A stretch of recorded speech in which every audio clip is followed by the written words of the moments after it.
Something's very peculiar about the way things are positioned in this whole conversation.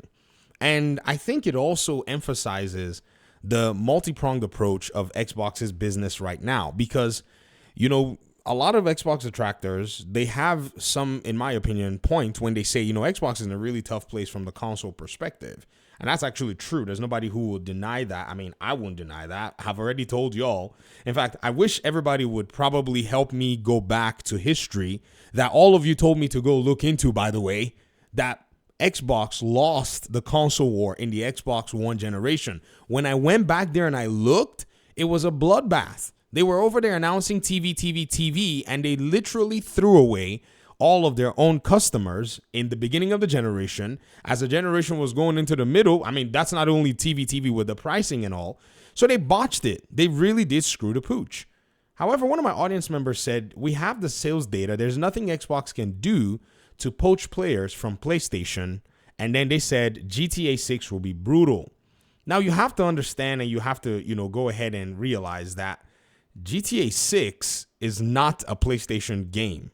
Okay, let's go ahead and let's kind of set that straight. That is a Rockstar game.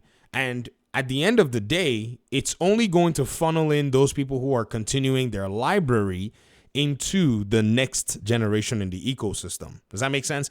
Like, what you're going to see is not going to inherently be different from the perspective of those gamers that are going to go ahead and continue their GTA playing. For instance, if you look at the top played games on consoles in terms of their times and all of that stuff, you'll realize that those who are already playing GTA 5 and GTA Online and such are going to continue to play GTA Online on their platform. So the Xbox folk are going to move maybe from the Xbox One into the Series generation and just kind of push on with their library. The PlayStation folk are going to do the exact same thing.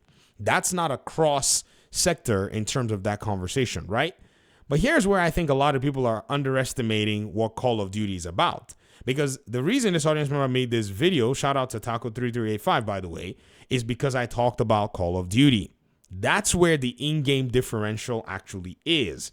Is Call of Duty able to actually poach PlayStation users from PlayStation?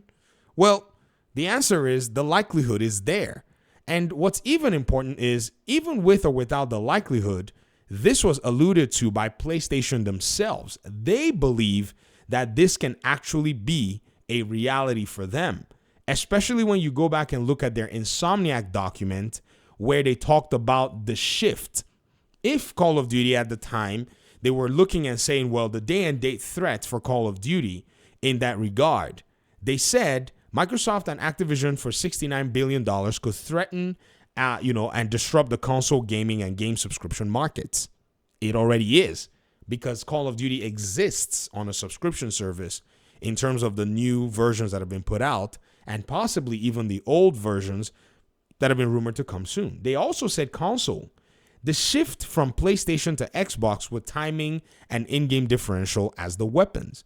So PlayStation believed, contrary to what you said, Taco, that if Xbox did a better version or in-game differential version of Call of Duty, then players could all, and in a sense, shift to the Xbox ecosystem. So when you say there's nothing Xbox can do, I don't think that that is the reality. I think you're minimizing what PlayStation saw as a threat in bringing and moving games from the Xbox platform, from the PlayStation platform, to Xbox. The second side is also looking at the Call of Duty players, right, on PlayStation platform. What does that even mean? Well, are those players actually concerned enough to go ahead and leave their Call of Duty gameplay on PlayStation and move to Xbox? The answer is yes, because PlayStation entertained that thought, right? These numbers have been very interesting when you take a look at it. And if you look at, say, even something from, a service like Games Radar or whatever it is, they'll even tell you those reports showed that in 2021, more than 1 million players on PlayStation only played Call of Duty. 6 million spent 70% of their time with Call of Duty. This is the attractive factor. So saying there's nothing that Xbox can do, you're already behind, because Xbox has basically already put in place that reality. And the in-game differential for Call of Duty that PlayStation probably was afraid of, and this is not exclusivity, was putting the game on Game Pass day and date. They wrote it right here. The day and date threat. Post-acquisition, Microsoft will put Activision games on Game Pass day and date. So you saying this, and this is why I say, whenever we talk about the gaming industry, look at it from the perspective of what is being spent and who is investing the money. Ataku 385, you have not spent hundreds of millions of dollars cultivating an ecosystem from that particular ecosystem. Hundreds of billions of dollars or tens of billions of dollars cultivating your ecosystem, right?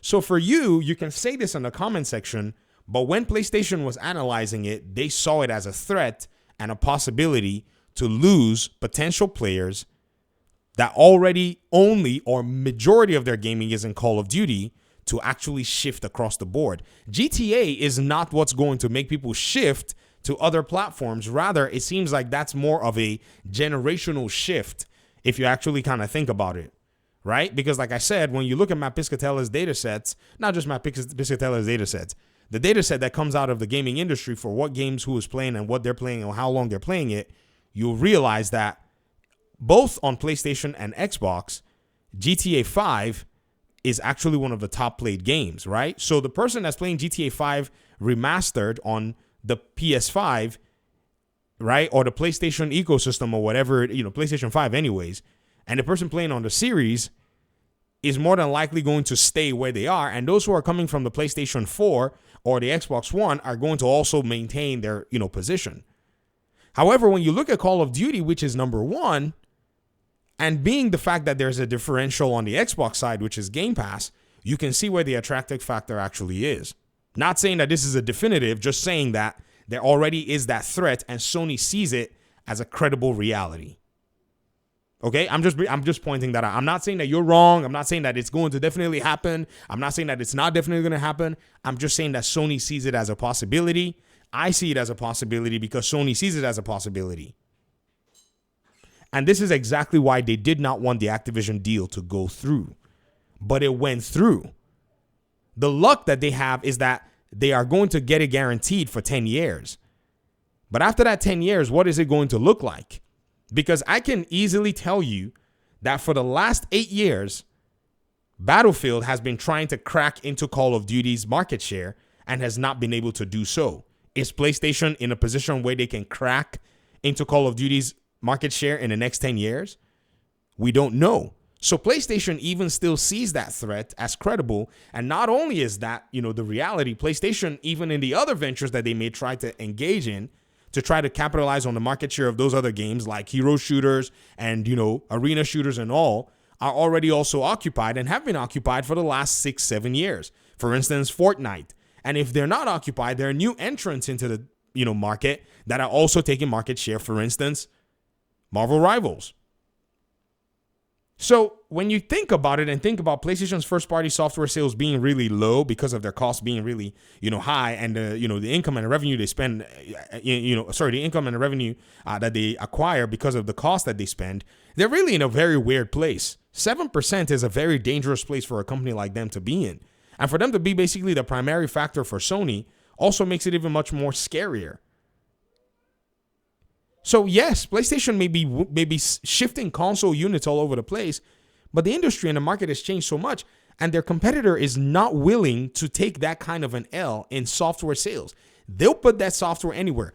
Y'all Xbox fans, if you do not buy Avowed or even subscribe enough, Phil is going to walk that game by himself to finish for freaking Sony HQ.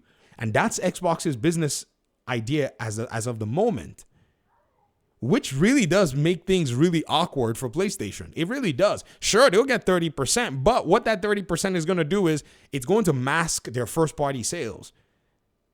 That's what it's going to do. And it's only when Xbox is all good and ready to even bring it to PlayStation that they're going to see that 30%.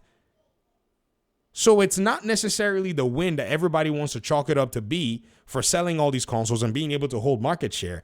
What are you doing with the market share? What is your conversion rate of the market share? And so far, it's kind of poor.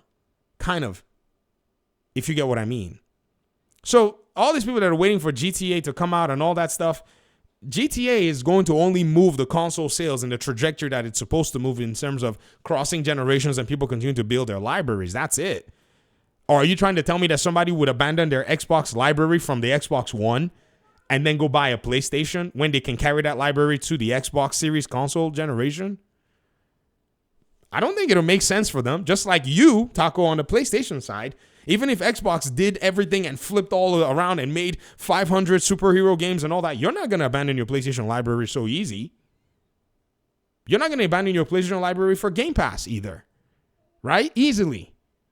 So that's exactly what it is. So if you're waiting for GTA to come in and cure all the ailments of PlayStation and saying it will be brutal, it's not going to be brutal more than anything else, than anybody else. I mean, even in the same year, you're acting like Call of Duty is not going to sell when you already see the numbers that so-called 6 million players are guaranteed playing only Call of Duty in 2021, of which Call of Duty is breaking more records, and 1 million players in 2021, of which that's probably maybe gone up, are still going to play their Call of Duty regardless of a GTA game or not. They're going to buy both or buy the one that they only play.